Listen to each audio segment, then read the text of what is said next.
Our story kicks off with a white-haired assassin lining up the perfect shot, and his target, a wealthy-looking man named Kaosu, goes down clutching his chest. His bodyguards absolutely lose it, screaming and immediately opening fire on the attacker, which our boy promptly soaks up, taking about a dozen bullets for his trouble. As he bleeds out, he is grimly satisfied that a nobody took down a glorious tycoon, because all the money in the world could not save Kaosu from a well-placed grudge. With his parents finally avenged, he reaches out, cursing his own unfair fate, but even at death's door, the guy absolutely refuses to just give up, and as he plummets into nothingness, he is still screaming his defiance, when suddenly his eyes snap wide open with a jolt, finding himself not in the afterlife but in a very familiar, very cheap-looking bedroom. He sits up completely baffled, remembering he was definitely just killed by bodyguards. And it hits him that this is his old student apartment. He has been sent back in time. On his TV, an ad is blaring for a new fully immersive VR game called Conviction, which he knows just launched, confirming he really is back before everything went wrong. He looks at a photo frame, reintroducing himself to the world as Nyan, and inside is a picture of his parents, the whole reason for his revenge quest, who got their start dealing in a rare strategic material called metal plutonium, and later founded a smelting company that made their family incredibly wealthy. But that fortune attracted some seriously bad attention from some very shadowy people. In his first life, all that wealth ended with his parents' graves and a mountain of debt, and being a spoiled rich kid left him with only one play, a desperate suicide mission. But with this second chance, Nyan swears he is not going to lose anything ever again. Because he knows conviction is the key, the very game that made monsters like Kaosu powerful. It is a world he knows intimately, having been a legendary level 180 great thief before. A quick phone check confirms the date. The game's been live for a week, so he is already behind. Though 7 days is nothing when you have got a decade of future knowledge in your head. He scrounges up just enough cash for the most basic bargain bin VR helmet available, with the memory of Kaosu's betrayal fueling his every single move. And as he gets dressed, he is ready to dive in and completely rewrite his own history. That night from his humble little apartment, the comeback tour officially begins. He's got the gear, and even though he is late to the party, he is not worried at all. Because this time, Nyan is logging in with the force of a goddamn thunderbolt, and the system boots up, welcoming him back to the world he plans to conquer. First up is the faction select screen, with his avatar looking like a very naked Ken doll. There is the Greenland Empire, your standard goody-two-shoes human faction run by a council, or you could join the Saturn Empire, a mix of dwarves, elves, and beastmen. For the edgelords, there is the Dark Faction, a fun little dictatorship of demons and undead. And for the peace-loving players, there is the Giant Tribe, because nothing says peace like a 50-foot-tall dude.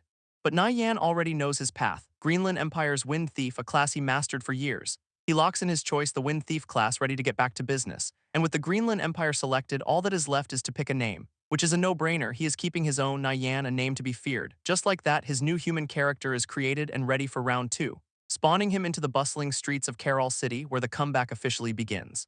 His stats are back to a pathetic level 1, but the feeling is all too familiar. And this time, he is allocating his points perfectly, avoiding the noob mistakes of his past life. In the city square, the main teleport point is already buzzing with other players, where some enterprising mage is trying to scam newbies with a top-quality level 0 dagger. Nyan smirks, remembering how his past self totally fell for this exact scam, not this time. Nearby, another hustler is selling the stealth skill book, a must-have for any thief. But while other broke newbies complain about the price, Nyan's eyes lock onto it. He steps up to the stall, casually asking the price to kick off his little negotiation, knowing that skill is the key to reaching a hidden chest in a high-level zone, so he makes a wild offer. Give him the book for free and he will reveal a secret farming spot, which earns him a swift get lost from the seller, who thinks he is just another freeloader. But our boy just smiles, casually mentioning the exact mob that drops those books, fallen shamans, and to really twist the knife, he drops the precise coordinates, leaving the seller stunned. This guy is completely floored, wondering how a level 0 player knows his secret spot. And convinced he is dealing with an expert, the seller caves and just hands over the book. With the trade complete, Nyan smugly hands over the coordinates to the secret farming spot, and the other player, now a true believer, promises to go try it out immediately. With a flash of light, the guy warps away, ready to get his grind on. Now that he has got the stealth skill, Nyan's got his sights set on a hidden treasure chest. So he heads over to Track Town, a classic low-level hub full of other players, where he immediately cracks open the book and learns the all-important stealth skill, which is a basic presence-concealing ability, absolutely essential for a thief's toolkit. He activates it on the spot, melting into the shadows right in the middle of the street, and then he is off, zipping out of the city gates like a purple lightning bolt. Our boy sprints through the woods, a shadowy blur heading for a high-risk, high-reward zone. Arriving at the Wildcat Zone, which is exactly what it sounds like, but with more teeth. These are not your friendly neighborhood tabbies, but level 2 to 4 monsters with glowing red eyes. And up in a tree guarded by a whole pack of level 5s is the prize, a treasure chest. Nyan smirks, already knowing the game's entire loot box hierarchy by heart, which has 5 tiers of chests from common white all the way up to god tier legendary. This one's a silver chest, a pretty sweet find for a level 0 player, and it is untouched. He knows fighting is suicide, but since he is level 0, dying has literally no consequences, a perfect loophole. So with a plan in mind, he pops stealth and prepares to sneak past the furry guards, expertly weaving through the patrol routes of the wild cats completely unseen. But as he leaps for the branch, he knows his stealth only lasts 2 minutes. The clock is ticking. Just as he gets close, one of the cat's glowing red eyes snaps right onto him. Knowing he is about to be detected, Na Yan makes a mad dash for the tree. He soars through the air, trying to get to the branch before the whole pack notices, and with seconds to spare, he lands right next to the silver chest, which immediately brings up the agonizingly slow opening chest loading bar. Na Yan tries to keep his cool, knowing his stealth is about to run out any second. Down below, the furry little guards are starting to sniff the air, definitely onto him. But the lock clicks open after 27 seconds, revealing the prize inside. His eyes narrow with focus as he snatches the loot, and it is a skill book, the key to what he calls his perfect leveling path. This book teaches Vital Strike, a massive damage boost that hits enemy weak points. With a grin, he realizes this top-tier skill will cut his early game grind in half. So he immediately learns it, the book dissolving into light. At that exact moment, his stealth finally wears off, and the cats are not pleased to see him. They swarm the tree, sending him tumbling right into the angry mob. And as he falls, our boy gives them a little wave, thanking them for guarding his treasure. This was the plan all along, since dying at level 0 has basically no penalty. He gets the "You have died" screen, drops some useless beginner gloves, and gets a free teleport. Na Yan respawns back in town, calling his death a free express delivery service. And with a smirk, he is ready to kick off phase 2 of his master plan. He zips across the rooftops, heading for the next step of his master plan. Na Yan knows he needs 30 copper coins, but he has only got 10 time to exploit a hidden quest. First up is a hunter named Klaus, who sends him on a classic collect 20 rat skulls mission. Then he hits up a farmer for another quest to kill 50 more of the exact same rats.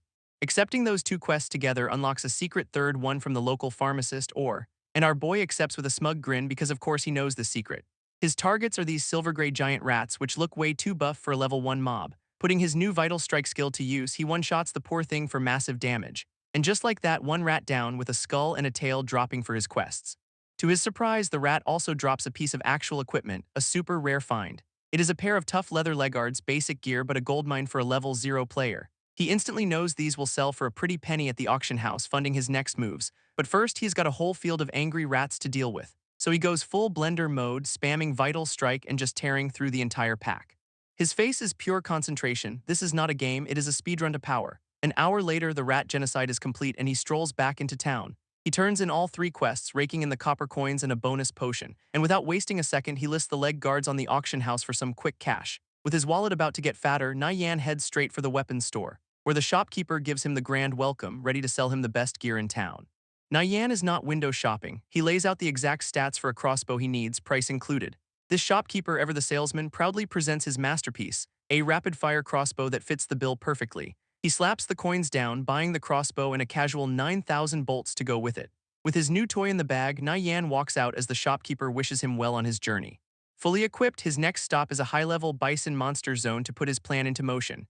This game has a brutal level suppression system, making high-level mobs like this bison basically untouchable for newbies. But our boy is not sweating it. His future knowledge lets him hunt a leader mob even at level 0. He arrives at the sprawling bison monster zone, which is absolutely crawling with his targets. After a quick search, he scales a cliff face, finding the perfect vantage point overlooking the entire zone. Checking the coordinates from memory, he confirms this is the exact spot for his little exploit. And there it is, grazing below the bison leader, exactly where his future knowledge said it would be. His target is a level 8 bison leader, a beefy fiery-eyed monster with 300 HP. He whips out his new rapid-fire crossbow, lining up a shot from well within its 30-meter range. This crossbow unleashes a triple-shot volley, streaking down towards the unsuspecting leader.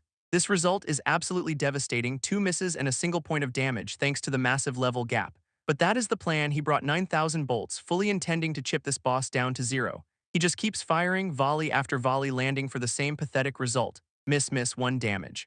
This bison leader is getting royally ticked off, roaring in fury at the constant tiny pings of damage. Finally, having had enough, the enraged beast begins charging straight up the sheer cliff face. But as it reaches the top, Na Yan just smirks. He is exploiting a terrain bug, making him totally untouchable. This bison is stuck, taking a pathetic 1 point of damage per volley, a death by 1,000 paper cuts. His bolt count plummets by the thousands, showing just how long this ridiculous grind is taking. And 3 hours later, the beast is still roaring, its health bar barely even scratched. Even Na Yan is starting to feel the burn, wondering if this walking stake will ever go down. But he just keeps firing, turning the poor bison into a giant, angry pincushion. Again and again, the damage text just mocks him with that single point of progress. Until finally, after an eternity of chipping away, the leader's health bar hits 0 and it collapses. This massive beast goes tumbling down the cliffside, a hard-earned victory for our boy. And the reward is insane, a massive X bonus that launches him straight to level 2. Yan hops down to claim his prize, eager to see what goodies the boss dropped. Scoring a bronze-grade horn dagger, a solid upgrade for all his troubles. This game's loot system has 5 tiers and bronze is a decent step up from starter trash. Plus it comes with extra stats, making it super valuable this early in the game. Yan smirks, knowing this was a guaranteed drop and it'll fetch a great price. But just then he gets a notification that his leg guard's sold and a player named Flying Stone is calling. It is the guy from the stealth book trade who is absolutely freaking out over how good the farming spot is. And now a total believer, he promises to send Yan more loot while asking how he knew the secret. Yan plays it cool, feeding him a half-truth about re-rolling from an old account which only makes him sound more legendary. His new fanboy then asks for help with a dungeon his own team keeps failing at. And our boy immediately turns it into a business deal, offering a full guide for 2 silver. The hustle never stops. Flying Stone is now a full-blown disciple, promising to get that guide money ASAP. Our boy's got a fan club of one. With that business handled, Yan heads out to get his new dagger properly identified, so he zips back to Track Town, the bustling hub for all your low-level needs. At the appraiser's shop, he presents the blade to a very attentive elven specialist, who gives him a sly look and quotes the price, a mere 10 copper coins for her services. Yan's internal calculator fires up, realizing this dagger is worth over 100 times the fee, and without a second thought, he slaps down the coins, ready to see the stats. This appraiser works her magic, wrapping the blade in a swirl of enchanting energy, and it is revealed as a bronze-grade horn dagger with a sweet +5 strength bonus. He grips his new weapon, knowing that extra strength stat puts him way ahead of the curve. Now fully armed, he knows the only thing he is missing is a way to stay in a fight longer. And since potions are for chumps with no foresight, a healing skill is the smarter long-term play. His next stop is the medicine shop, where he picks up 2 underwater breathing potions for a future exploit. And while he is there, he also learns the basic bandage skill from the local pharmacist. Fully prepped, Yan sets his sights on his next destination, the coastal village by Rando Lake. He bolts through the wilderness, knowing these open fields are prime real estate for player killers. Arriving at a fishman village that is swarming with mobs, too many to fight, perfect for a stealth mission. But just as he is about to sneak in, a server-wide announcement demands everyone clear the area, because the victorious Return Guild is here and they look like a bunch of absolute tools. Yan's face darkens. These are the same arrogant bullies who hunted him down in his past life. Yan decides to just ghost past them, activating his stealth skill, and a shadowy blur envelops him as he slips into the village unnoticed. Zipping right under their noses, he weaves through the arrogant guild members, but his invisibility flickers out at the worst possible moment, with a fireball already on its way. It slams into him for a solid chunk of damage, flagging the attacker as a player killer. And the mage, a classic guild bully, smugly informs him that solo players are not welcome here. But running is not on the menu today. Our boy charges straight into the fight, knowing the mage's spell has a 2-second cast time, which is a golden opportunity. This bully starts to panic, realizing Yan is way too close for comfort. So in a fluster, he fires a point-blank shot while screaming about guild territory, then tries to save himself with a violent fire ring to create some space, which catches Yan dead on, scorching him for another 39 damage. Without missing a beat, he chugs a recovery potion, instantly healing back up. And before the mage can even gloat, Yan lands a solid kick right to the gut. Stumbling back, the bully tries to regain distance, yelling at him to get lost, while already doing the math, thinking this level 2 thief is basically dead meat. With only 53 HP left, he boasts that one more fireball is all it'll take to win. So he winds up for the kill shot, absolutely sure of his victory. But Yan calmly grips his new horn dagger, the fight just getting started, then unleashes his own trump card, activating the devastating Vital Strike. This mage is absolutely losing his mind, wondering how a level 2 thief survived his fireball. And Yan just smirks as the bully realizes he used an instant recovery potion, a luxury no newbie should have. Our boy tells him to ponder that mystery after he respawns, just as the mage dissolves into pixels. He quickly loots the guy's staff, knowing the rest of the guild is on its way and it is time to bounce. Sure enough, another guildie gets the death notification and immediately screams for everyone to chase him down. With the whole gang in hot pursuit, Yan bolts across the plains, making a desperate run for it. A big warrior type closes the distance, mocking him for even trying to escape their grasp. This guy leaps into the air, unleashing a massive flaming sword attack from above, total overkill. His one-strike sword skill comes crashing down with enough force to level a small building, but the warrior is left stunned as Yan dodges the whole thing with impossible speed. Seeing his chance, Yan pulls out an underwater breathing potion while sprinting for the nearby lake. This guild members scramble to cut him off, launching a charge and a flame slash to stop his escape. And for a second it looks like their coordinated pincer attack might actually work. Yet Yan remains completely unfazed, his eyes locked on the prize. He slips right past their attacks like they're standing still, continuing his mad dash for the cliff's edge. In a final, desperate leap, he sails through the air and splashes down into the safety of the water. This guildies can only watch in frustration, admitting none of them thought to bring breathing potions, amateurs. His pursuers are left standing on the shore, completely outplayed and wondering where he went. Their leader decides to get Na Yan's name from the respawned mage, clearly planning some payback. Meanwhile, underwater, Na Yan learns they know his name is Nirvana Flame and calmly adds them to his future hit list. Finally free of those guild chumps, Na Yan dives deep, remembering a little secret about underwater treasure. And just like his memory promised, a glowing treasure chest is sitting right there on the lakebed, which contains a fishman water-repelling pearl, giving him a 30-minute underwater breathing skill. Nice. But his victory lap is cut short by a trident suddenly appearing inches from his face, because it turns out he has accidentally crashed the fishman's lair and they are not happy about it. Knowing he cannot fight them head-on, Na Yan decides to use the chaos to his advantage. Since on the surface, the victorious Return Guild is busy aggroing the entire fishman population, and massive explosions rock the village as the guild goes to war with the local aquatic life, which includes some seriously beefy dragon-like fishmen who are putting up a real fight. So from his safe spot underwater, Na Yan just smirks, thanking the guild for being his personal distraction. With the coast clear, he swims over to his real destination, the hidden Lake Heart Island, where he breaks the surface, taking a well-deserved breath of fresh air after all that drama. But then he spots someone on the shore, a familiar face he immediately recognizes as Yao Yao, and a flashback hits him. It is his holy mage teammate from his previous life, making him wonder if their reunion is some kind of destined, fated encounter. Back in the present, she is in deep trouble with 3 monsters hot on her tail. So without a second thought, Na Yan dives back under the waves to play the hero, just as one of the creatures closes in fast, unleashing a nasty vital strike right at him. But Yao Yao's got his back, blasting another monster with a powerful Holy Judgment spell. And just like that, the old team is back together, fighting side by side against the underwater threat. With the immediate threat handled, Yao Yao stands on the shore and thanks him for the save. And Na Yan plays it cool, formally introducing himself by his in-game name Nirvana Flame. That name immediately rings a bell for her, a spark of recognition in her eyes, because her mind instantly connects the dots. This Nirvana Flame is the Na Yan she knows in real life. Introducing herself as Cha-Cha, she sends a friend request, insisting she has to repay him. After accepting, Na Yan casually asks what brings her all the way out to this secluded island. It turns out they have the exact same quest, so teaming up is a total no-brainer.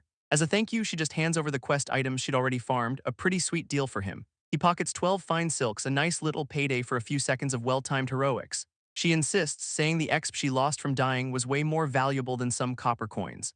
But their friendly chat is cut short when a massive water spider leader bursts from the lake. And just like that, the old team is officially back in business, forming a party on the spot. Na Yan wastes no time, lunging forward to land a nasty vital strike right on the boss. Backing him up perfectly, Cha-Cha unleashes a powerful Holy Judgment spell of her own, which smashes into the giant spider, chunking it for a respectable 70 damage. While the beast is stunned, Na Yan leaps onto its back to get a better angle. He calls out the plan, he will draw aggro, she just needs to nuke it from a distance. A volley of crossbow bolts rains down, hitting the spider's weak points with perfect accuracy. Seeing her opening, Cha-Cha winds up for another massive holy attack, ready to follow up. And the blast of divine energy hits its mark, scorching the spider for another huge chunk of health. And just like that, the water spider leader is toast, a system message confirming their victory. Cha-Cha is stunned by their perfect teamwork, wondering how they synced up so flawlessly on their first try. Noticing her stare, Na Yan just casually asks what is on her mind, completely oblivious. She plays it off, complimenting his skills before asking why a pro like him is grinding solo. Seeing her opening, she invites him to join her group's dungeon run in the Treant forest. Our boy immediately goes full raid leader mode, demanding to know her team's tank stats. She tells him they have 2 shield warriors with a measly 53 defense and 230 HP. And Na Yan just scoffs, explaining the boss has a crit that will one-shot anyone under 60 defense. This leaves her completely baffled, wondering how he has access to top-secret boss mechanics. Despite the warning, she says her team has prepared for days and cannot back down now. So Na Yan drops the ultimate power move, offering to solve her problem by commanding her team himself. Trusting his insane game knowledge, she agrees to try and convince her party to follow his lead. With their future plans set, it is finally time to check out the sweet loot the boss dropped. He appraises a pair of gauntlets, revealing them as bronze-grade mage gear. And without a second thought, he hands the gear over to her since it is a perfect fit. For his trouble, Na Yan snags a rare silk and a thief skill book for Assassinate, a pretty solid trade. She happily equips her new gauntlets, glad they both walked away with a decent haul. But their victory lap is cut short by a server announcement. The game is closing in 3 minutes. As she starts to pixelate, Cha-Cha waves a cheerful goodbye, promising to see him next time. Na Yan returns the wave, deciding to call it a day on his leveling spree for now. Na Yan finally logs off, the morning sun hitting him as he takes off the VR helmet. Realizing his real-world body needs a workout too, he laces up his sneakers for a run, and steps out with a new resolve, determined to stop his rival Cao Su from cornering him again. Heading out from his apartment, our boy is ready to start his real-life training montage. But his plans get rudely interrupted by a classic Isekai plot device, a speeding truck. He hits the pavement hard after a last-second dodge, narrowly avoiding a respawn in the real world. And as he tries to shake it off, a concerned voice asks if he is okay. Of all people, it is Zai Yao, the real-life version of his in-game partner Cha Cha. She rushes to his side, grabbing his hand and pointing out that he is bleeding from the fall. And while she runs to her car for a first aid kit, Na Yan remembers she was his greatest regret. His internal monologue reveals he was too weak to confess, and his enemies later drove her to a breakdown. Back in the present, she's patching him up, gently scolding him for being so reckless, which leads to a classic rom-com moment with her blushing and him looking way too smug about it. When she calls him out for not listening, he drops a smooth line that just makes her more flustered. Trying to hide her embarrassment, she says her goodbyes and quickly gets into her car to leave. Inside, she finally puts it together. Nirvana Flame is the same wretched Yan she knows, only way more confident now. Watching her drive away, Na Yan's resolve hardens, vowing to crush Cao Su and change her fate this time. At that moment, his phone rings, a call from his buddy Tang Yao, who apparently also calls him Wretched Yan. His friend is absolutely losing it on the other end, demanding to know where he has been for 2 days. But Na Yan just smiles, remembering this is the best friend who stood by him through everything in his last life. He remembers his friend Tang Yao was brutally murdered in his past life, vowing it will not happen again. At that moment, Tang Yao himself appears, throwing a friendly arm around his buddy's shoulders, and his friend immediately starts teasing him about playing the new game, with Na Yan admitting he is a level 2 thief. Impressed, Tang Yao drags him off to a PK bar, bragging that he is already a level 3 mage. This place is basically a gaming lounge where players can duel with their characters without losing progress. Inside the futuristic arena, Tang Yao explains that losers usually have to cough up a piece of gear. But of course, a local bully named Wei Kai immediately shows up to mock Tang Yao for being his personal ATM. This jerk then turns on Na Yan, asking if he is back for another lesson. Oh, this is personal. Tang Yao tries to play the protector, assuring Na Yan that nobody will mess with him on his watch. Na Yan's total lack of fear completely throws Wei Kai off, leaving him wondering what changed. All fired up, Tang Yao challenges the bully to a match, putting 200 on the line. They both jack into the system, the screen flashing the matchup, a level 3 mage versus a level 3 berserker. Our boy instantly analyzes the fight, knowing the berserker's charge skill is a hard counter to his mage friend. And just as he predicted, the open plains map means Tang Yao is basically a sitting duck. While the match is going on, Wei Kai's buddy Shifeng starts taunting Na Yan, challenging him to a round. Na Yan just smirks and agrees, but only if the wager is big enough to be worth his time. This sends Shifeng into a full-blown tantrum, who throws down all 700 he has for one match. With the bet accepted, the next fight is set. Na Yan the level 2 thief versus Shifeng the level 2 ranger. Their virtual arena loads in, dropping both of them into a dense bamboo forest. Shifeng tries to activate his stealth skill, only to realize Na Yan is already gone, outplayed from the first second. With his opponent completely baffled, Na Yan moves like a ghost through the bamboo forest, while Shifeng leaps through the trees, arrogantly promising to put our boy in his place. But the ranger lands on the ground totally lost, wondering where his target could have possibly gone, until his 10 years of thief experience tells him to look up, a little late for that, buddy. From the canopy above, Na Yan drops down like an assassin, dagger poised for a textbook gank, and lands a nasty 40 damage slash right across Shifeng's throat, who spins around in a panic, completely blindsided by the attack from behind. But Na Yan is already calling the match, unleashing a devastating vital strike, which connects perfectly, chunking the ranger for the rest of his health. And just like that, Shifeng is pixelated into oblivion, his face frozen in total disbelief. Back in the real world, the bully's friends are stunned silent, unable to process the instant loss. While Na Yan logs out with a smug look, thinking it is almost too easy to bully a beginner, Shifeng takes off his headset, still trying to figure out how he got one shot so decisively, and Na Yan just stands over him, making the guy wonder when his old punching bag got a spine. This onlookers cannot believe it either, whispering about how this is not the submissive kid they know. At which point Tang Yao returns from his own match, admitting he lost 2 rounds and a ton of cash.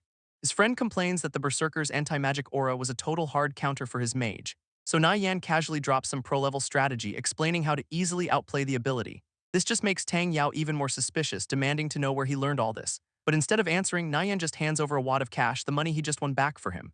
Wei Kai, the sore loser from before, gets right in Na Yan's face, demanding to know what he is so arrogant about.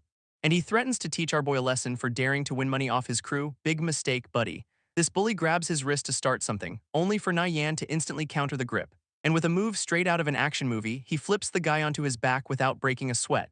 Turns out he practiced martial arts in his past life specifically to deal with his rival, Cao Su. Which leaves Tang Yao completely floored, wondering when his timid friend suddenly learned how to fight.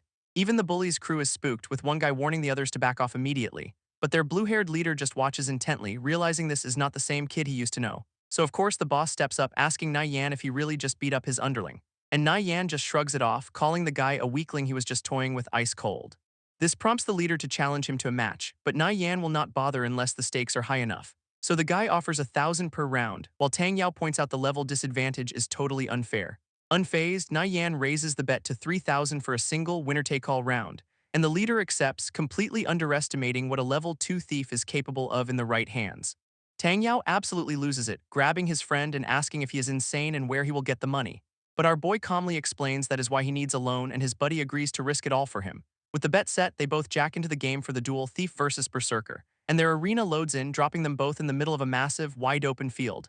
His friends immediately start sweating, knowing this terrain is a death sentence for a stealth-based class. Yet when the Berserker offers to change the map, Nyan just shuts him down with a simple no need. Nyan pops his stealth, completely unfazed by the open field his opponent picked for him. He vanishes into the grass, a blur of blue energy, leaving the Berserker standing all alone. His opponent is already lost, scanning the empty plains and wondering where the hell he went. This big guy thinks he can track Nyan by the rustling grass, believing he has got a solid plan.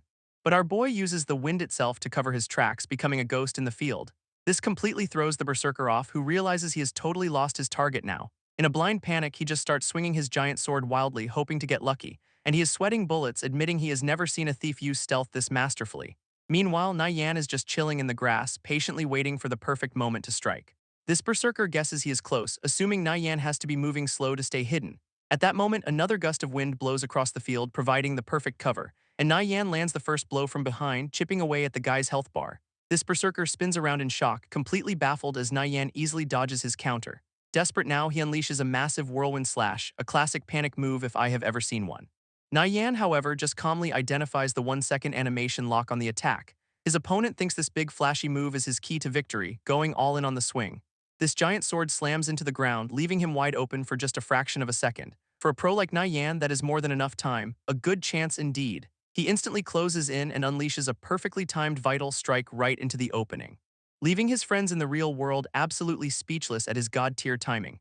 That vital strike lands perfectly, drawing first blood and making the Berserker absolutely howl, and his health bar plummets, prompting a panic scream for his next skill, Flame Slash. With his sword now engulfed in fire, the bully leader swings wildly, yelling for Nyan to just die. Back in the lounge, Tang Yao is losing his mind, screaming at the screen for his friend to dodge.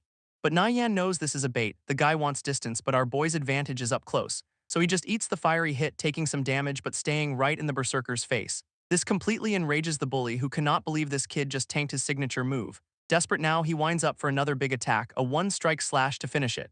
This Berserker charges forward with a massive sweeping arc, aiming to flatten our boy completely, which makes Tang Yao freak out, knowing that move has a stun, while the goons just laugh it off. Yet at the very last second, Nyan sidesteps the charge, leaving his opponent swinging at nothing. Our boy's thoughts reveal the plan. The charge has a shorter range, giving him the perfect opening. He immediately counters with a flurry of dagger strikes, a blur of silver and blue light, and the force of the combo sends the Berserker flying backwards across the grassy field.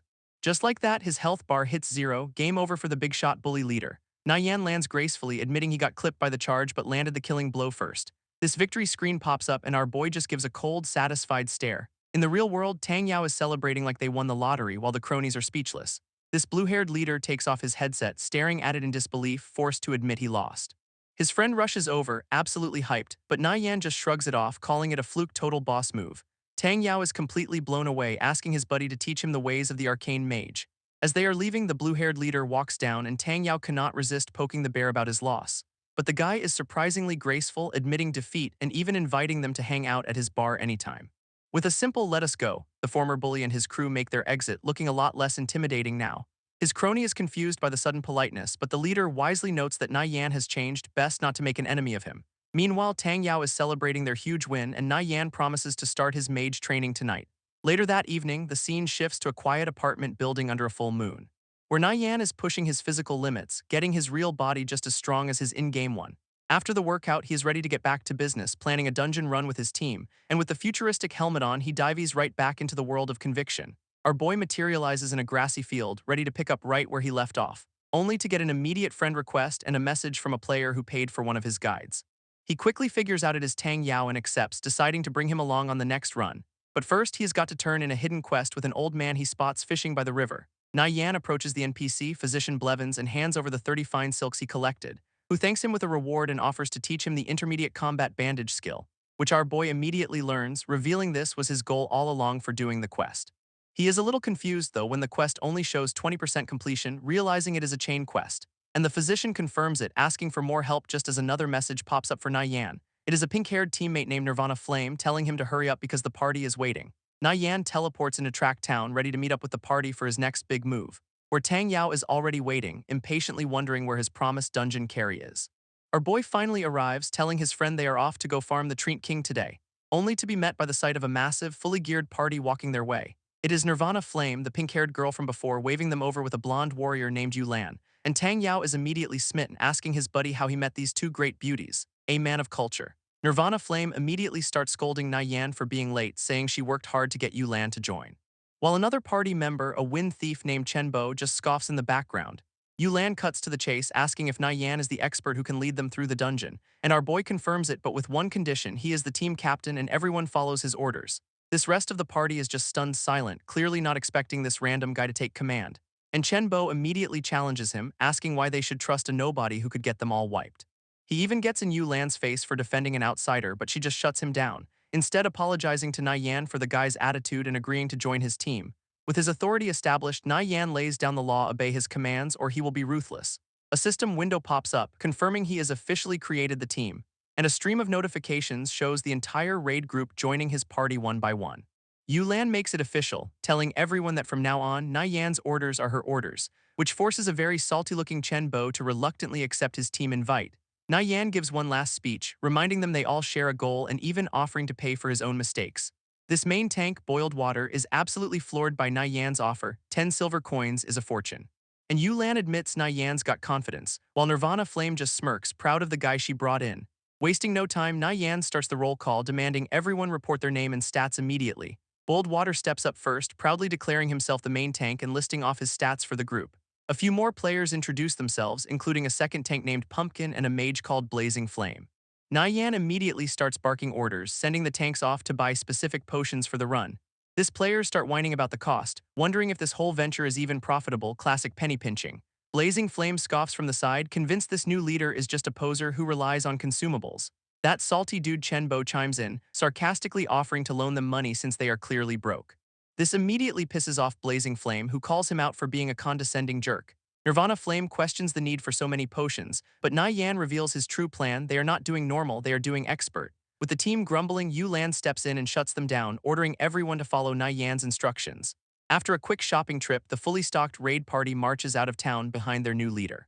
They arrive at the Treant Forest, a massive clearing with a single, ominous-looking stone marking the entrance. Yan tells the group to hang back while he goes to activate the dungeon himself, and he places his hand on the stone, causing it to light up with an ancient, glowing symbol. Some lore about the forest pops up, and Yan mutters about those damn dark elves causing trouble again. This difficulty selection screen appears, offering 5 tiers from a cakewalk to a nightmare run. Without a moment's hesitation, our boy slams his finger on the big red expert button: go big or go home. In a flash of light, the entire raid party gets warped into the dungeon, their fate now sealed. A system notification confirms it: they are officially in the Treant Forest dungeon on expert difficulty. This party immediately starts freaking out, yelling that Nirvana Flame must have clicked the wrong button. Yulan, however, is the only one thinking, realizing this was Yan's plan from the very start. That salty dude Chenbo gets right in Yan's face, accusing him of intentionally trying to get them all killed. Yan just gives him a dead-eyed stare, telling him he is free to leave the team if he is dissatisfied. Nirvana Flame quickly steps in, telling Chenbo to cut it out and stop targeting her friend. He gets all flustered, insisting he does not have a problem with asterisk or asterisk, just the new guy she brought. In his head, though, he is absolutely fuming that she'd defend a total outsider over him. Yan just casually explains that expert is not that hard, they just need a bit more defense and damage. This insane confidence has Yulan sweating, wondering how he can be so calm about a 30% stat gap.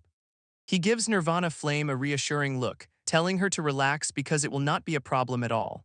Chenbo scoffs from the sidelines, practically drooling at the thought of watching this whole thing fail. With the drama over for now, the team ventures deeper into the dark, vine-covered forest. Suddenly, massive vines erupt from the ground and Yan yells for everyone to spread out. They are in range. But one guy is clearly not listening, frozen in shock as the vines whip right for him. He gets instantly snatched and wrapped tight, his face a perfect mask of pure regret. This vine then slams him into the ground with bone-crushing force, taking him out of the fight immediately. From the shadows emerges a monstrous Treant, its red eyes glowing as it prepares to attack the party. We see the poor guy still tangled in the vines, completely helpless and about to be plant food. He starts screaming for Nirvana Flame to save him. Guess he forgot who the actual team captain is now. This team gawks as the giant Treant holds their teammate captive, who is understandably screaming for help. But Yan is already in command, barking orders for tanks to form a wall and mages to go full power. Boiled Water and the other tanks rush forward, shields up to intercept the monster's crushing attack, and they brace for the heavy impact as the Treant's massive arm slams down on their line. just as the mages unleash a coordinated storm of spells, lighting up the forest with pure damage. This Treant gets absolutely vaporized in a huge explosion, its health bar dropping to 0 instantly. With the monster dead, the vines dissolve, dropping the salty dude Chenbo right on his face. Instead of a thank you, he immediately gets up and accuses Nyan of setting him up on purpose. Nyan just gives him the coldest look, asking how a thief could not dodge a trap even the tanks avoided. Another party member chimes in, saying any random player would be a better thief than this guy. Ouch. Yulan tells Chenbo to stop embarrassing himself, but he just whines about her taking the outsider's side. Our boy cuts through the drama, offering to teach Chenbo how to clear traps since he is clearly clueless. With that savage burn delivered, Nyan takes the lead, and the entire party follows him deeper into the forest. Suddenly, a swinging log trap drops from the canopy, heading right for him as the team shouts a warning. But Nyan just casually leaps onto a tree, dodging it and spotting the trigger mechanism above. In one fluid motion, he throws a dagger that slices the rope, completely disarming the trap. His eyes then flick upward, spotting the next threat, a glowing net hidden among the leaves. Before it can even fall, he slashes through its anchor points with his blade, neutralizing it effortlessly. This green-haired party member is completely stunned, admitting Nyan's thief skills are unbelievably smooth. Yulan agrees his trap-clearing efficiency is off the charts, while Chenbo just stews in salty silence. Salty boy Chenbo scoffs, thinking he can clear traps just as well as Nyan's famous last words. He immediately steps on a trigger and spikes shoot out of the ground, whoops. Then the floor collapses, dropping him right into a pitfall trap lined with more spikes, because of course it does. With his life flashing before his eyes, he screams that it is all over, about to become a human pincushion. But at the last second, a hand snatches his ankle, pulling him back from the brink. And it is Nyan who yanks him out of the pit like he is taking out the trash. Our boy then delivers the coldest line, saying it is his first time seeing a thief as noob as him. Instead of a thank you, Chenbo immediately accuses Nyan of setting him up, whining that the path was safe a second ago. This green-haired party member calls him an ungrateful wretch, pointing out he'd be dead if not for Nyan. Nyan just lays it out cold, just because he can walk a path does not make it safe, calling Chenbo unworthy of his class. This completely shatters Chenbo's ego, who pulls a dagger and challenges Nyan to a duel. He lunges forward, screaming that he is going to kill him, full-on tantrum mode activated. Nyan stops the blade with 2 fingers, barely even looking, and asks if he is sure he wants a 1v1. Then he twists the knife, telling Chenbo to call some friends because a duel would be too boring, absolute ownage. Yulan finally steps in, telling Chenbo to cut it out since he was the one who screwed up. But he is still blaming everyone else, complaining that they are siding with an outsider over a teammate. Even the main tank has had enough, telling him everyone can see he's been targeting Nyan from the start. Cornered and humiliated, Chenbo just laughs, saying he will stick around to watch them all fail. And then he promptly rage quits the party, storming off into the woods like a toddler. Nyan apologizes to Nirvana Flame for the mess, but she just says it is better this way, troublemaker officially removed. Nyan realizes that after all this drama, he is just going to have to form his own team. But Yulan, ever the professional, tells everyone to table the discussion and focus on the dungeon. After venturing deeper, they are met with a horrifying sight, an entire forest of red-eyed treants. And she immediately tells Nyan they cannot possibly fight this many, but he just says he is not that stupid. Our boy then calmly steps forward, getting into position for whatever crazy plan he has cooked up, leaping onto a high branch and leaving the party below wondering what on earth he is doing. From his inventory, he pulls out a high-tech crossbow and starts loading it with glowing bolts. Then with a confident smirk, he takes aim, ready to show them what a true pro looks like. A volley of 3 bolts flies from his crossbow, shot deep into the dense pack of monsters, each glowing projectile curving through the air towards a different specific target. Down below, the party absolutely loses it, thinking he just slipped and aggroed the entire map. But Nyan just calmly tells boiled water to get ready to block at a very specific coordinate. And as the bolts strike true, a few of the treants roar, their eyes flaring with rage. Just as planned, only a small, manageable group of them breaks off and charges the party's position. Yulan is completely floored, realizing he just used a legendary technique to pull aggro from 3 separate spots. She turns to Nirvana Flame, asking where she found this master who can pull off such an impossible feat. And Nirvana Flame is just left speechless, finally understanding just how amazing her friend really is. As the enraged treants thunder towards them, the party braces for impact in their new formation. And Nyan barks the order, tank holds the line, everyone else unloads on the middle one. This team unleashes a massive, coordinated barrage of spells and attacks on the incoming threat. Boiled Water grits his teeth for the impact, finally realizing this crazy kid's plan might not be a death sentence after all. And Yulan yells for the tank to hold on as the damage dealers get into perfect position behind him. This mages unleash a blinding flash of coordinated spells, absolutely hammering the lead treant, which gets completely shredded by the focused assault, its bark splintering under the magical barrage. And just like that, the treant explodes into nothing, dropping some sweet, sweet loot for the team. Yulan catches a pair of bronze gauntlets and the party freaks out, they never got drops on easy mode. Nirvana Flame is completely starstruck, but Nyan just gives her a smug look, reminding her he promised results. He then tells the party to get ready to rinse and repeat, planning to clear the whole forest this way. So they do it again. Na Yan's bolts fly, tagging a few more unsuspecting tree monsters for the slaughter. And another Treant comes crashing down, ready to flatten the tanks just like the last one. But with Na Yan calmly directing the chaos, the whole team works like a well-oiled machine. 20 minutes later, the party is chilling amidst a graveyard of Treants, absolutely swimming in loot. After clearing the area, they push deeper into a much darker, more foreboding part of the forest. And Na Yan's eyes narrow with a confident smirk. He knows exactly where the real prize is hidden. He tells everyone the warm-up is over, promising the rewards from this run are about to get way better. At a fork in the path, our boy immediately directs the party to head west without a second thought. Yulan questions him, saying west is a dead end, but he just tells her to trust him. He has found a hidden quest. Despite their doubts, the entire party follows him down the path less traveled because what choice do they have? A mysterious flute sound drifts through the trees, and Na Yan instantly knows they have found their target. High on a cliff, they spot the source, a lone figure playing a haunting melody, the key to this whole run. This is the Treant herder Ianpat, the guardian of the jungle and the source of the music, who, according to the lore, used to live in perfect harmony with his happy little tree friends. Until some dark, shadowy evil showed up and turned all the Treants into raging, human-hating monsters. This whole mess is the official storyline for the dungeon, a crusade to take down the corrupted Treant king. This old man immediately tells the party to scram, warning them the Treants get a power boost at night. But Na Yan steps forward, respectfully announcing they are here to bring the Treants to justice.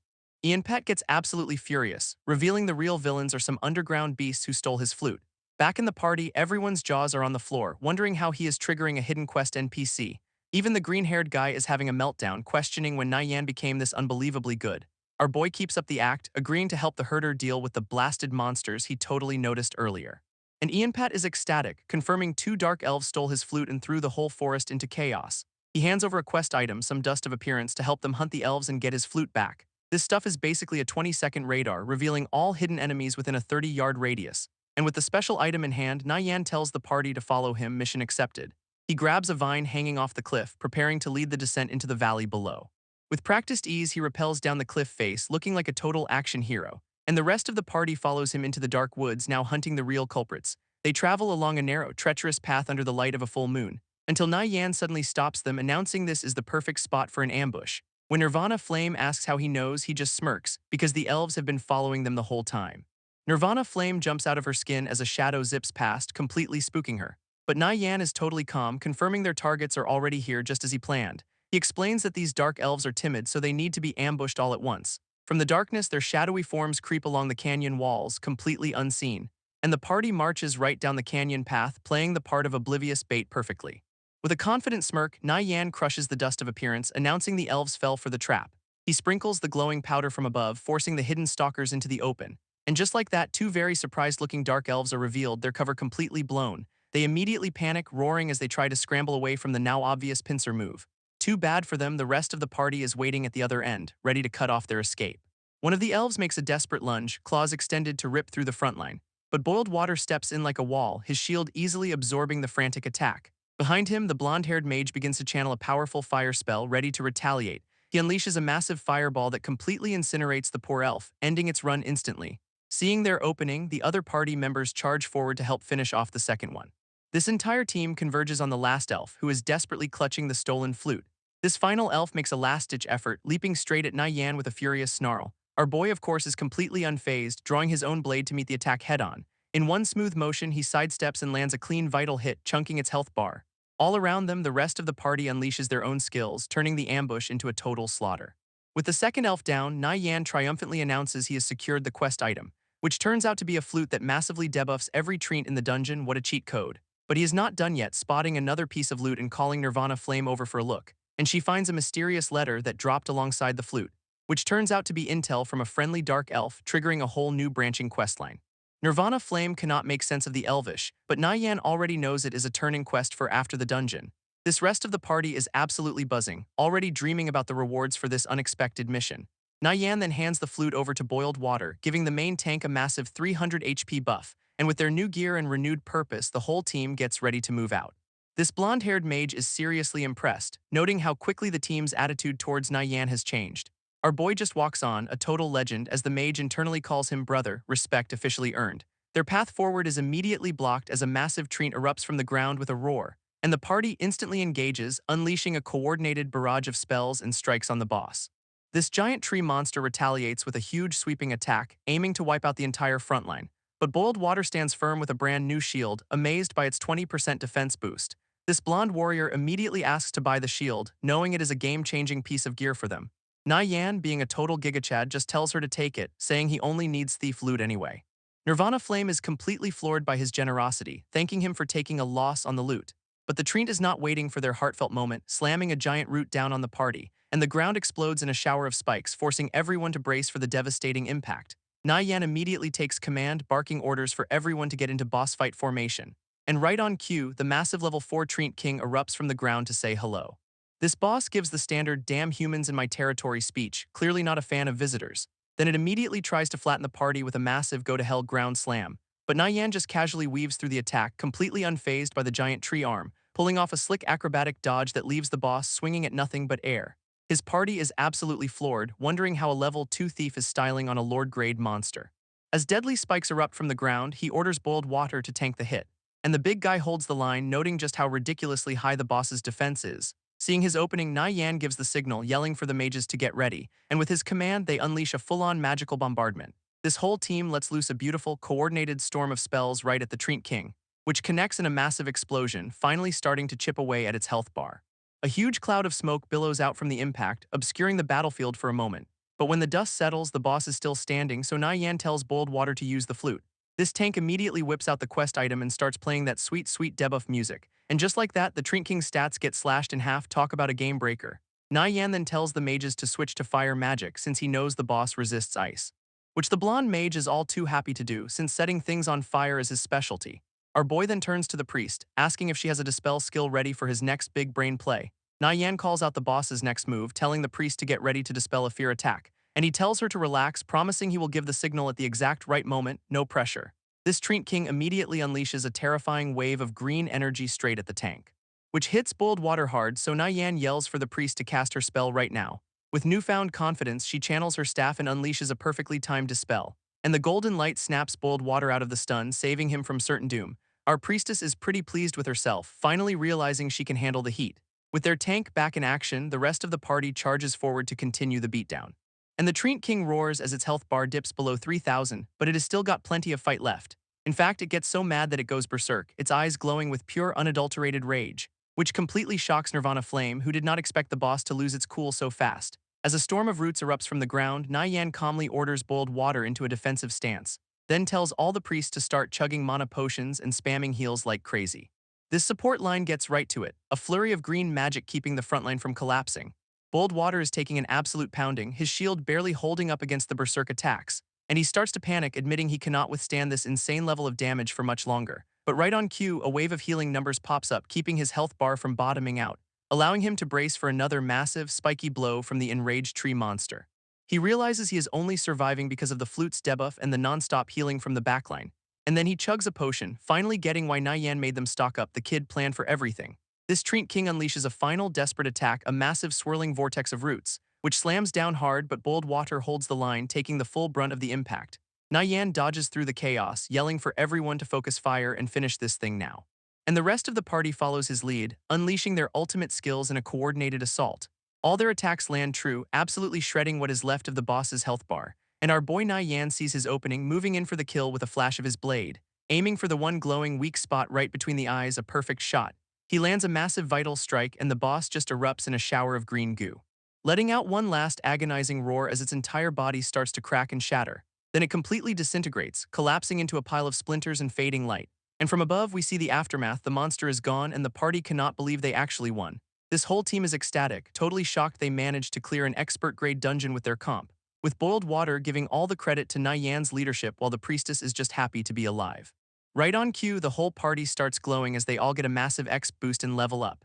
But Na Yan ignores the celebration, walking straight to the loot, announcing he has finally got what he came for. He picks up a glowing jewel, revealing this one item was his true objective the entire time, which turns out to be the Featherfall Jewel, a dark gold item that makes you light as a feather, perfect for a thief.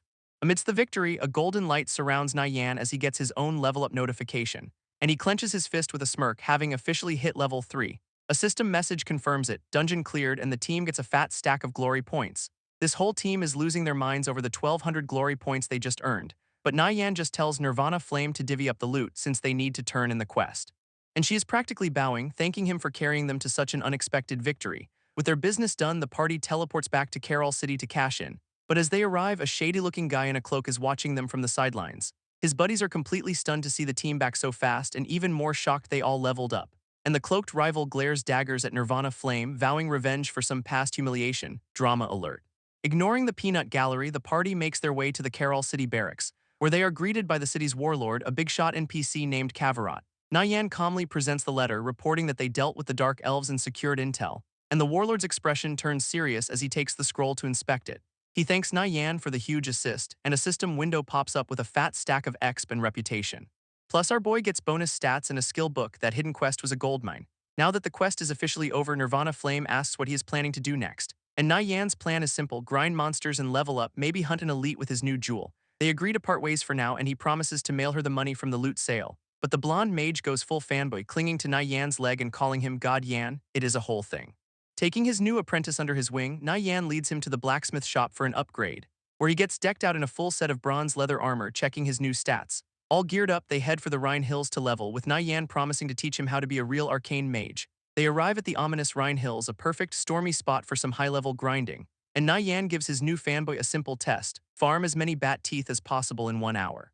Eager to impress his new master, the blonde mage immediately bolts into the caves, diving headfirst into the darkness, ready to show off his arcane mage skills. And right on cue, a giant monster bat with glowing red eyes comes screeching out to greet him.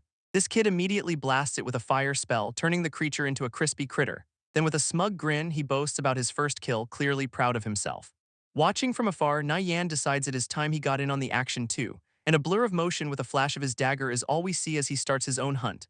Unlike his student, our boy is a whirlwind of death, slicing through multiple bats at once, and after half an hour he casually collects his loot, wondering how the mage is holding up. Turns out, not so great. The kid's been captured by a red-named player and is screaming for help.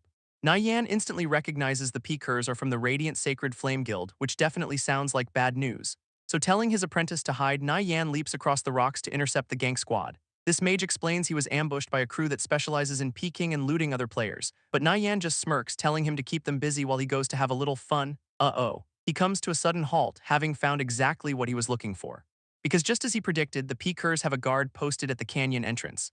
This crew of bullies is mocking their target, calling him a broke loser with no gear worth stealing. Famous last words, fellas. Meanwhile, Nyan goes into stealth, his eyes glowing as he remembers red-named players drop all asterisk their loot. Nyan, cloaked in shadows, knows these red-named players are way too confident in their numbers.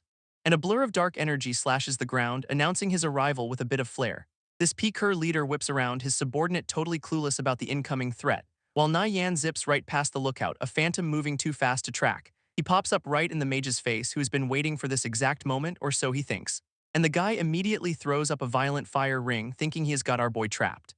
His buddies finally spot the thief and start screaming for everyone to kill him. A little late, guys, but Nyan just pops a speed scroll, cranking his agility up to 11 for the next 30 seconds. Then he literally just runs through the fire, taking a tiny bit of damage to close the gap. This system gives him the green light for self-defense, and he is all asterisk about that life, which leaves the mage completely losing his mind, wondering how anyone could be this fast. Nyan lands a perfect assassinate, driving his dagger straight into the mage's side. And in a panic, the mage tries to cast a flame burst, but Nyan is already peeling away. A warrior from the gang squad leaps in to help, yelling that Nyan used a speed scroll, and he swings a massive flame slash, trying to cut our boy off at the pass. Nyan just casually parries the flaming sword with his tiny dagger, barely taking a scratch. Before a priest joins the party, smugly preparing some holy light for the damn little thief. He unleashes a massive beam of light, expecting an easy kill. But Nyan is already gone, leaving the mage panicking about his 1.5-second cast time. And just like that, he is back in the mage's face, ready for round 2 before the guy can even blink. With a quick jab, Nyan uses his dagger's hilt to interrupt the mage's spell. Talk about a party foul. And the system confirms it, leaving the mage's face a perfect picture of "I have made a huge mistake." Before the guy can even recover, Nyan unleashes a whirlwind of slashes, absolutely shredding his health. And once the stun wears off, the mage's expression is just pure unadulterated panic. He starts screaming for his buddies to do something, asterisk anything, because he is about to get deleted. But his friends are freaking out, yelling that Nyan is way too fast for them to even touch. One of the warriors finally gets a bright idea and uses charge to close the distance, which ends with him eating dirt as Nyan casually sidesteps the whole pathetic attempt. Our boy then uses the charging warrior as a springboard, leaping right back towards his original target. And in a beautiful display of acrobatics, he lands and immediately preps a vital strike, no wasted motion. This maid just explodes in a shower of gold as the system confirms the kill, even granting Yan prestige points. And of course, all his gear drops, so his friends are now screaming to grab the loot before it is gone. But Yan is already there, snatching up the fire chaser set with a smug little grin, while the warrior tries to stop him with a massive ground slam, but he is a second too late. With the loot secured, Yan bolts, leaving the Peekers shouting about how they cannot let him escape. And he takes a few hits on his way out, but the damage is pretty much negligible. Then he just casually pops a combat bandage, healing on the run while gloating about his speed, which completely blows the priest's mind, who cannot believe he is recovering HP while on the move. Yan smirks, fully healed with his skills back off cooldown, clearly ready for more action, and he digs in his heels, pivoting hard because running was just the appetizer. Yan flips through the air, announcing it is the warrior's turn to get deleted, and the guy responds with a massive horizontal slash trying to cleave him in two. But Yan just lands right on the flat of his blade, talk about disrespect, using the sword as a launchpad to go straight for a vital strike to the neck. His dagger glows with lethal energy, ready to end this dude's whole career, and with a perfect assassinate, he buries the blade deep into the warrior's back. This guy tries a desperate spin attack, but Yan is already disengaging way too fast. Then he pulls out a crossbow because why stick to just one weapon when you can have more? A volley of bolts peppers the warrior, chipping away at his remaining health, and this dude looks down in pure disbelief, realizing he has been turned into a pincushion. He finally gets the memo, deciding to retreat before he loses all his precious gear. But Yan pops up right behind him, asking where he thinks he is going. Nowhere, buddy. A final terrified scream is all we get as our boy finishes the job with brutal efficiency. And just like his friend, the warrior explodes into a beautiful shower of loot. Yan calmly scoops up the gear, turning to the last man standing, the priest. This priest is absolutely losing it, questioning how he, a healer, is supposed to fight a monster like that. A terrifying shadow with glowing eyes looms over him, making his odds look not great. And Yan's expression is pure predator, clearly enjoying the fear he is causing. We just hear a distant scream as the inevitable happens completely off-screen, and all that is left is the priest's staff clattering to the ground, another Peeker squad wiped from the map. Yan inspects his loot, confirming he just jacked an entire fire chaser armor set from those Peekers. And it is a bronze grade set, absolutely perfect for his new fire mage apprentice. The rest is just vendor trash. He gets a message from his student who is hiding in a cave and needs an immediate rescue. So while heading over, he sends the kid a little preview of the revenge gear he just acquired. His apprentice absolutely loses his mind, screaming about the fire chaser set and demanding to know where it came from. And the kid's eyes are literally sparkling, completely starstruck that Yan deleted a Peeker for a full set drop. He is so hyped about the payback that he claims dying right now would be totally worth it, a man of culture. Meanwhile, Yan stands on a cliff overlooking the dark forest, clearly not finished with his work. He tells his apprentice to just hang tight because he is about to take out a few more of them. Ominous birds circle the gloomy woods below, setting the perfect mood for a little bit of murder, where another Radiant Sacred Flame squad gets the bad news. Their boss, Dayan Kang, is dead. His subordinates are completely floored, arguing that their boss was a top 10 damage dealer in the guild. And then they remember he was a red named player, which means all his precious gear is gone. This scout reports that the killer was just a single thief, which sends the entire squad into disbelief. Confirming it was a level 3 thief who wiped their 3-man team, the guy looks like he has seen a ghost. This news completely breaks one of the guild members, who starts screaming that the world has gone insane. This scout insists it is true and misidentifies the killer as Nirvana Flame, blaming the party leader Yan was with. From behind a tree, Yan overhears them discussing the new guild-wide kill order on Nirvana Flame for a pathetic 5 silver. And he just scoffs at the lowball bounty, totally amused by their confidence and ready to see them try. Activating stealth, Yan vows to show these guild-reliant bullies the true, terrifying power of a solo player. A strange noise spooks the guild members, who immediately suspect it is the thief they are hunting. But nope, it is just a giant horned deer leader looking very ready to party. This squad leader decides to just kill the deer first, since finding Yan is clearly too hard for them.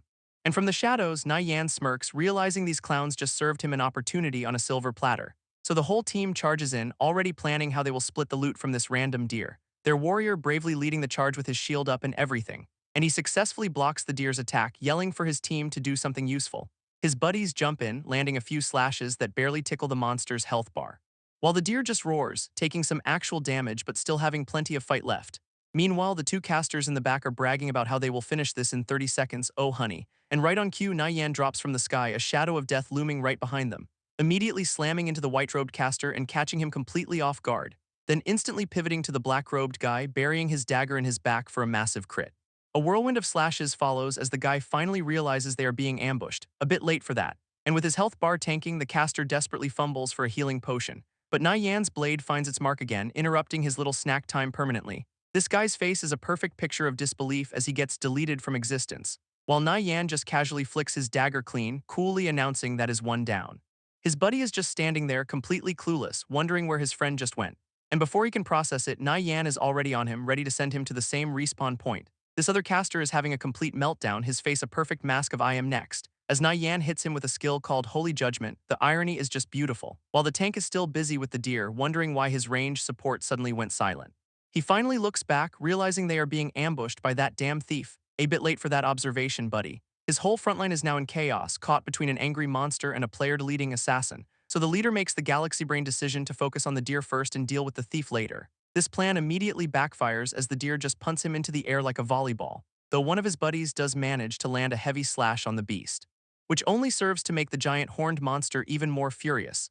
Against all odds, the three of them actually manage to take the deer down, leaving them panting. Meanwhile, Yan is just chilling over the second caster's corpse, his job in the backline done. His three remaining guild members finally turn to face him, all of them looking pretty worse for wear. But Yan is smart enough to know that a 3v1, even against weakened targets, is a bad idea. This squad leader starts talking tough, announcing he has already called for reinforcements from the guild. So Yan just mocks them, calling them out for being too scared to even try a 3-on-1 fight. Their leader thinks he has cracked the code, assuming Yan is just trying to bait them into splitting up. In reality, Yan sees right through their bluff. They are the ones stalling for time. He gives them a cheeky little wave, says he will play with them next time, and prepares to bounce. This guildie starts screaming for their incoming backup to cut him off before he can escape. And right on cue, a whole new squad of Radiant Sacred Flame members appears in the distance. This reinforcements finally arrive, only to find their target has vanished, leaving them screaming in frustration. So the squad leader just yells for everyone to chase him down, sending them scrambling into the woods. And a frantic search begins, with orders to not let that kid get away under any circumstances. Meanwhile, Yan is just chilling on a cliff, having effortlessly given them the slip, smirking because he knows this terrain way better than they do and decides to go find his apprentice. This kid is hiding out in a spooky cave, whispering his coordinates and clearly freaked out by the locals, when Yan pops out of stealth right behind him, nearly giving the poor guy a heart attack. Our boy then hands over the full fire chaser set, and his apprentice just stares in total disbelief. Absolutely starstruck as Yan casually explains he yoinked it off that guild member from before. After equipping the new gear, the kid is already flexing his boosted magic stats, feeling ready for anything. So Yan leads him deeper into the cave, mentioning a silver treasure chest guarded by rock spiders. As they drop into the spider's den, Yan lays out the simple plan: clear the mobs, get the loot. And he immediately whips out his crossbow, ready to start the pest control operation. A single bolt flies out and hits a rock spider for 1 damage. Yeah, this might take a while. So his apprentice steps up, ready to show off what that new gear can really do with an arcane flame, unleashing a massive torrent of fire that looks way more impressive than a single crossbow bolt. His spell absolutely torches the spider, dealing a solid chunk of damage now that is more like it. And the kid is completely shocked by his own power, realizing the fire chaser set is the real deal. While his student is marveling, Yan uses the opening to land a massive assassinate for huge damage, and his apprentice snaps out of it, powering up another spell and yelling that he has got the follow-up. With a few quick slashes, they clear out the last of the small fry, and his apprentice is just gushing, calling Yan awesome for finding such a high-level grinding spot. Yan just tells him to keep up, pushing deeper into the dark cave, where they carve a path through a bunch of angry-looking rock monsters. After clearing the mobs, they spot the silver treasure chest, and the kid asks how he knew it was here, then immediately panics, realizing neither of them has the lock-picking skill to open it. But Yan is unbothered, explaining that the key is usually just the local boss monster. And right on cue, a massive creature erupts from the ground to guard its treasure. It is a level 5 rock spider leader, a great lord monster with a face only a mother could love. This apprentice is understandably freaking out, recognizing the boss immediately. But when he asks what to do, Yan's plan is beautifully simple: kill it. He tells the kid to run to the narrowest part of the cave and keep his distance, while his apprentice books it with a smaller spider hot on his heels. Turning around, he blasts the annoying pest with a massive arcane fireball, which connects for a surprisingly solid chunk of damage. That new gear is working wonders. Yan smirks, realizing fire magic gets a damage bonus, giving them a real shot at this. So he takes point, telling his student to just focus on being the main damage dealer, then dashes in and lands a perfect stun attack right on the boss's ugly mug. This spider roars, completely immobilized, and Yan yells that now's the time to strike. So his apprentice unleashes another huge fireball, blasting the boss while it is helpless.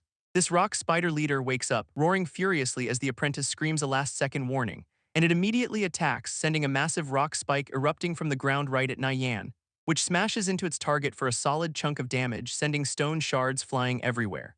Yan casually pops a combat bandage, noting the boss seems a little angry, a master of understatement, this guy. His apprentice is just frozen solid, his face a perfect picture of "we are so dead." This kid scrambles for his life as more spikes shoot from the ground, realizing they'd be skewers without that prep work. Yan yells that he is counting on his student for DPS while he goes to keep the monster busy. So the kid quickly chugs a mana potion, telling his master to just give him a second to refuel. With his mana bar full, he winds up another huge arcane fireball, looking way more confident now. This spell slams into the boss, engulfing the giant spider in a massive fiery explosion. As the monster reels from the blast, Nyan dives in from above with a perfectly timed vital strike, plunging his dagger deep into its head for a massive critical hit of over 300 damage.